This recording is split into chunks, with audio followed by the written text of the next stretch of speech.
Hi everyone. I started this video the other day and I didn't complete it. If I'm sounding a bit off, it is because I am not off, but I'm certainly not feeling great at the moment. Excuse me. But nothing much changes, of course. Lily still wants to come out and do her thing. Although I know she's probably very close to needing a meal. So I will get some mice out for her today and organise to give her a feed tonight. Or later on today. Lily doesn't really care what time of the day she gets a meal. Has never been fussy, has always been pretty easy breezy. The only time, I say easy breezy, don't I? And yet Lily is my one girl that will not eat rats. So maybe not that easy breezy at all. She's, a mouse and mice eater. She likes mice. End of story. And okay, that's fine. For a big girl though, she needs a lot of mice to fill that belly. But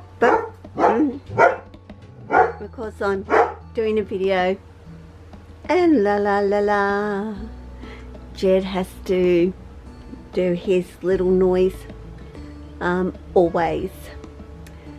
But I want to really discuss a point that I want people to know, and I'll try and get up or move to get up so you can see. And phones are beeping and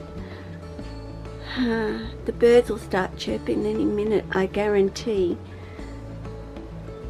But all these expensive snakes out there that costs a lot of money for people. They look beautiful, and yes, they are beautiful, and they are amazing. They are incredible, some of them. You know, even I am like, wow, check that out. That is something else, I guess you could say.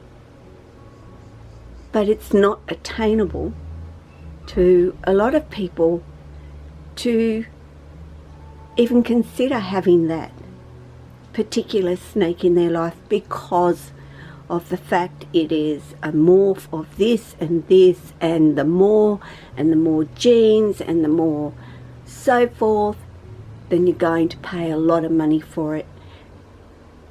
And you might say, well, if you only want one as a pet, what do you care what it looks like? Well, I guess I could say people care because it's pushed in their face.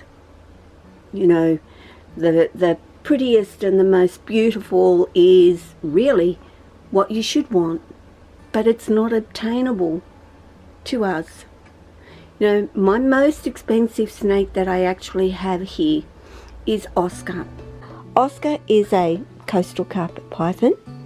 He is 100% het for a Xantic, which is, oh, you know, wonderful. He's a gorgeous little fellow as well, sweet-natured, which is how we really want our little snakes to be. Where are you going, dude? You know, he's going to slow down as he gets older, just like Jack. You know, mellow out as they do get older. But talking about, you know, Oscar being 100% het for Xantic, oh, I'm going to be burping and I'm not going to sniff again. I promise I'm not going to sniff again. You know, I want to talk about high-end snakes, and by no means Oscar is a high-end snake, but he is my most expensive snake. And why I have Oscar, which I've explained in a video, is a friend of mine needed to rehome him, and yes, I was quite happy to pay for Oscar. You know, he does have the availability at some stage where, you know, I can breed him with either a visual Azantic or 100% het for Azantic, and get some little Azantic babies from him. But that is not why I got Oscar. It just happened to be a friend of mine who needed some financial help as well, but by no means was he thousands of dollars either. And none of my snakes are valued at that particular price level. It isn't who I am.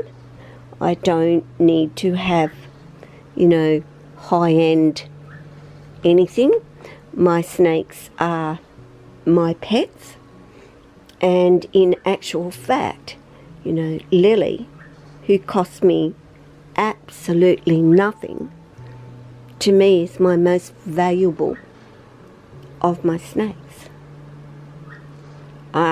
She is 100% for nothing. She is what is considered to be, I see I sniffed, apologies, nothing out there that anybody would look twice at in terms of having to breed. But when it comes to who Lily is and what she is, man, you can't beat her. Like, that is what's priceless about Lily. So, in terms of breeding Lily, the fact is that it isn't about making any money from her babies. Certainly, if I were to breed her and breed her with Jessie, I'd get some pretty nice jungle carpet pythons out of that. But I would be breeding more for Lily's personality and who she is. And, you know, I do believe that can be passed down genetically. I mean, Jesse's a friendly guy, though a little bit nervous in terms of feeling comfortable when somebody's holding him, but he certainly doesn't attempt to bite anybody or harm anybody either. It is just who Jessie is, not so confident when it comes to holding on to me or being held by even me, although he is much better with me than he is with a lot of other people. But, you know, talking about high-end snakes, they're just not. They're not there for the average person that isn't looking at. You're taking off, aren't you? For the average person that just wants a snake as a pet, there's no way they're going to pay the price for some of those snakes that are out there. So really, it's a breeder's world. You know, from one breeder to, oh, come on dude, to another breeder. Because a lot of those high-end snakes, that's exactly how it goes. It goes from one breeder to another breeder. It doesn't go to somebody like me. And is that because I wouldn't want a high-end snake either? Well, of course I would. Some of them are just incredibly beautiful. no, you can't say that they're absolutely not stunning, even though in the reality of it, I like, just that one Jean Mojave all on its own. I think they are just gorgeous, and they're not very expensive. But to the average person, yeah, a lot of the genetics out there in ball pythons and all sorts of pythons and so forth are just out of our range. So that's what I mean about, the difference between somebody that has snakes as purely just pets and no more than that. And Oscar cost me $450, and for me that is a massive amount of money to pay for a snake. He is a coastal carpet python, and I so wanted to have another coastal carpet python.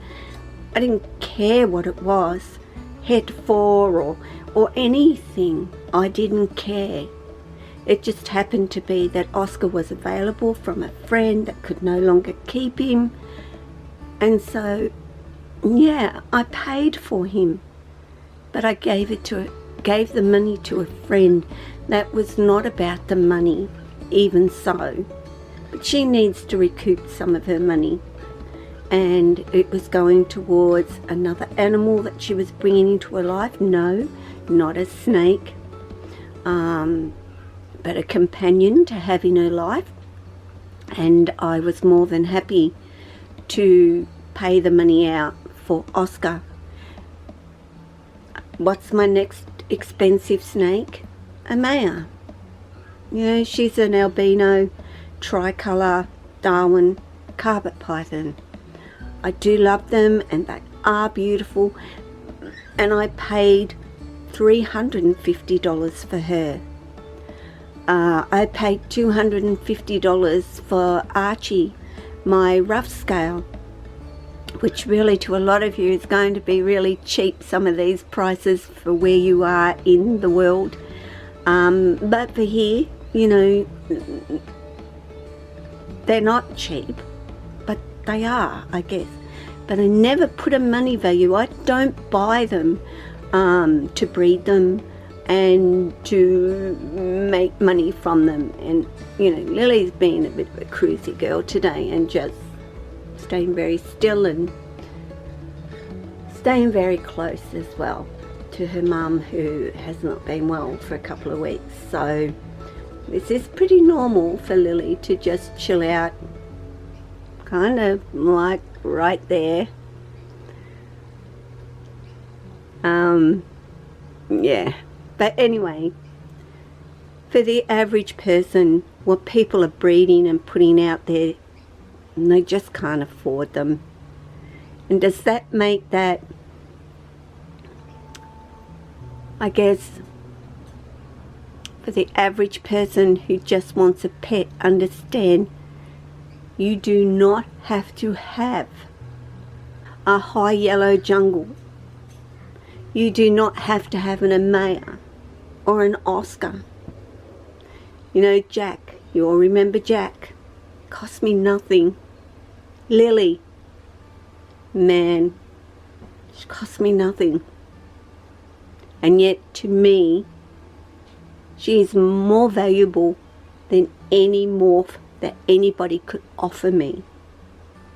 I would never exchange her for anything in this world, because what she is and her personality and the snake that she is and the way that she is with me is worth millions of dollars in actual fact.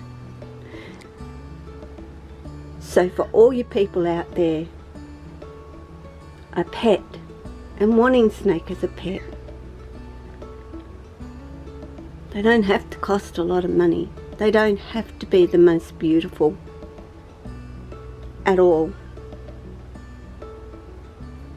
Just understand it's how you are with them. It's how you treat them, how you take care of them. And what you get back, whether it's a plain Jane or it's this incredibly looking stunner, doesn't matter the money value of it. Doesn't matter what it looks like.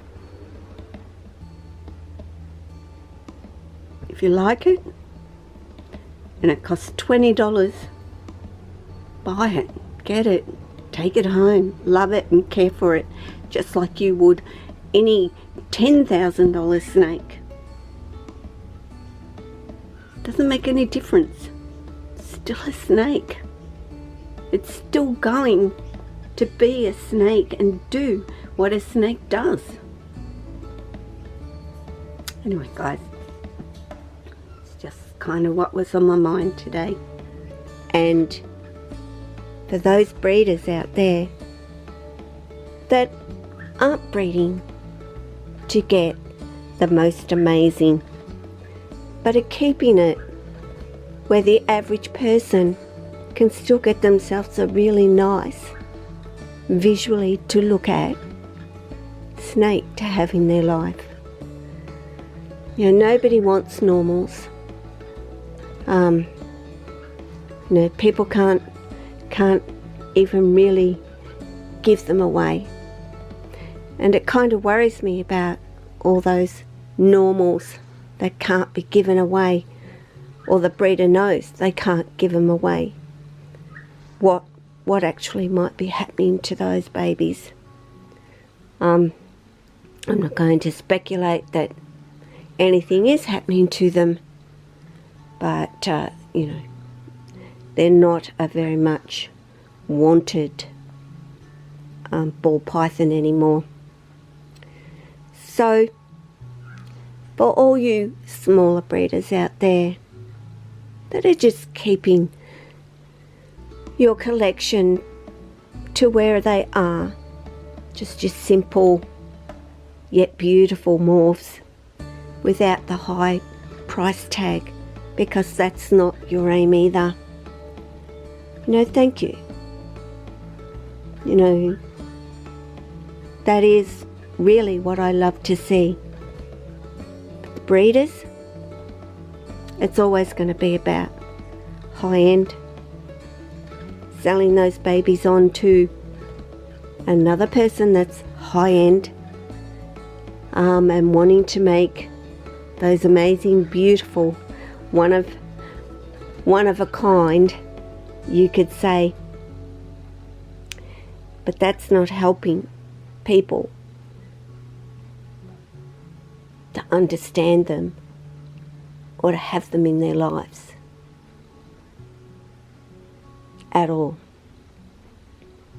Unattainable to the average person.